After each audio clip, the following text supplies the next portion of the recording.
गुरु शिष्य की कहानी। एक बार एक शिष्य ने विनम्रता पूर्वक अपने गुरुजी से पूछा, गुरुजी, कुछ लोग कहते हैं कि जीवन एक संघर्ष है, कुछ अन्य कहते हैं कि जीवन एक खेल है और कुछ जीवन को एक उत्सव की संज्ञा देते हैं। इनमें कौन सही है?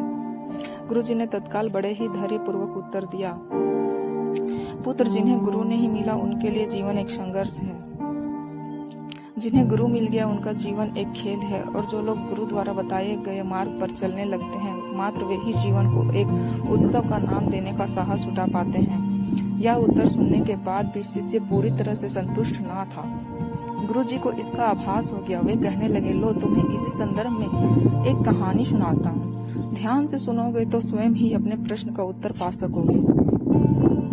उन्होंने जो कहानी सुनाई वह इस प्रकार थी। एक बार की बात है कि किसी गुरुकुल में 3 शिष्यों ने अपना अध्ययन संपूर्ण करने पर अपने गुरुजी से यह बताने के लिए विनती की कि उन्हें गुरु दक्षिणा में उनसे क्या चाहिए। गुरुजी पहले तो मन मन मुस्कुराए और फिर बड़े स्नेहपूर्वक कहने लगे, मुझे तुमसे गुरु दक्षिणा में एक थैला भर के सूखी पत्तियां चाहिए, ला सकोगे?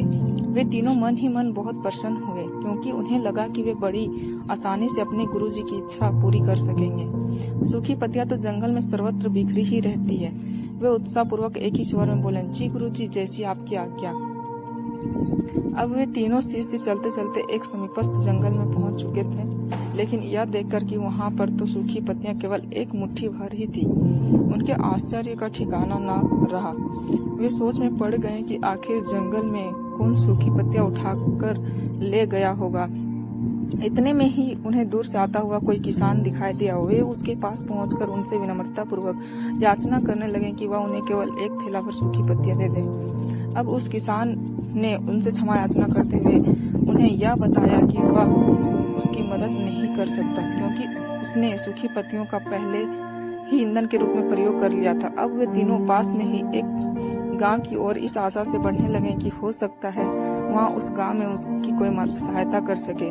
वहां पहुंचकर उन्होंने जब देखा एक व्यापारी को देखा तो बड़ी ही उम्मीद से उससे एक थैला भर सूखी पत्तियां देने के लिए प्रार्थना करने लगे, लेकिन उन्हें फिर से एक बार निराशा ही हाथ आई, क्योंकि उस व्यापारी ने तो पहले ही कुछ पैसे कमाने के लिए सूखी पत्तियों के दोने बनाकर बेच दिए थे। लेकिन उस व्यापारी ने उदारता दिखाते हुए उन्हें एक बूढ़ी माँ का पता बताया जो सूखी पत्तियां एकत्रित किया करती थी। पर भाग्य ने यहाँ पर भी उनका साथ नहीं दिया, क्योंकि वह बूढ़ी माँ तो उन पत्तियों को अलग अलग करके कई प्रकार की औषधियां बनाया करती थी। अब निराश होकर वे तीनों खाली हाथ ही गुरुकुल लौट गए। गुरुजी ने उन्हें देखते ही स्नेह पूर्वक पूछा, पुत्रो, ले आए गुरु दक्षिणा? तीनों ने सर झुका लिया। गुरुजी द्वारा दोबारा पूछे जाने पर उनमें से एक शिष्य कहने लगा, गुरुदेव, हम आपकी इच्छा पूरी नहीं कर पाए। हमने सोचा था कि सूखी पत्तियां तो जंगल में सर्वत्र बिखरी ही रहती है, लेकिन बड़े ही आश्चर्य की बात है कि लोग उनका भी कितनी तरह से उपयोग करते हैं। गुरुजी फिर पहले की तरह मुस्कुराते हुए प्रेम पूर्वक बोले, निराश क्यों होते हो? प्रसन्न हो जाओ और यही ज्ञान कि सूखी पत्तियां भी व्यर्थ नहीं हुआ करती है, बल्कि उनके भी अनेक उपयोग हुआ करते हैं। मुझे गुरु दक्षिणा के रूप में दे दो। तीनों शिष्य गुरुजी को प्रणाम करके खुशी खुशी अपने घर की ओर चले गए।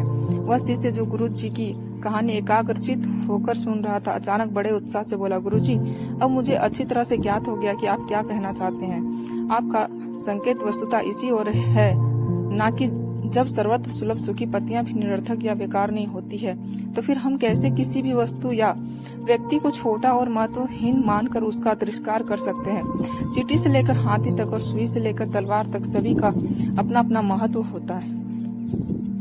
गुरुजी भी तुरंत ही बोले, हाँ पुत्र, मेरे कहने का भी यही तात्पर्य है कि हम जब भी किसी से मिले तो उसे यथा योग्य मान देने का भरसक प्रयास करें, ताकि आपस में स्नेह, सद्भावना, सहानुभूति एवं सहिष्णुता का विस्तार होता रहे। संघर्ष के बजाय उत्सव बन सके हमारा जीवन। दूसरे यदि जीवन को एक खेल ही माना जाए तो बेहतर यही होगा कि हम निर्विचित, स्वस्थ एवं शांत प्रतियोगिता में ही भाग लें और अपने निष्पादन का निर्माण को ऊंचाई के शिखर पर ले जाने का अथक प्रयास करें। अब शिष्य पूरी तरह से संतुष्ट था। अंततः मैं यही कहना चाहती हूँ कि यदि हम मन, वचन और कर्म इन तीनों ही स्तरों पर इस कहानी का मूल्यांकन करें तो भी यह कहानी खरी ही उतरेगी। सबके प्रति पूर्वाग्रह से मुक्त मन वाला व्यक्ति अपने वचनों से कभी भी किसी को आहत करने का दुस्साहस नहीं कर सकता। उसकी यही ऊर्जा और पुरुषार्थ के मार्ग की समस्त बाधाओं को हर लेती है। वस्तुतः हमारे जीवन का सबसे बड़ा उत्सव पुरुषार्थ ही होता है, ऐसा विद्वानों का मत है।